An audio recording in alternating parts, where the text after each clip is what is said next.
Hello friends, వంట చేసే time లేనప్పుడు ఇలా వెల్లుల్లి కారం చేసి చూడండి, చాలా బాగుంటుంది.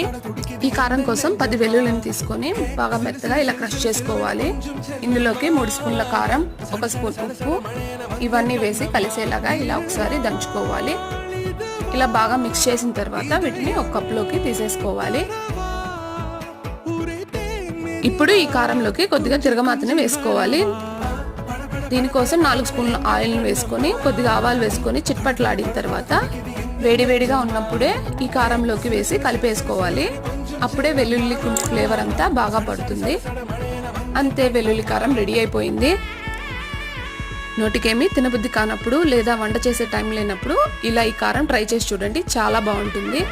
ఇలా వేడివేడి అన్నంలో వెల్లుల్లి కారం వేసుకొని కలుపుకొని తింటే సూపర్గా ఉంటుంది.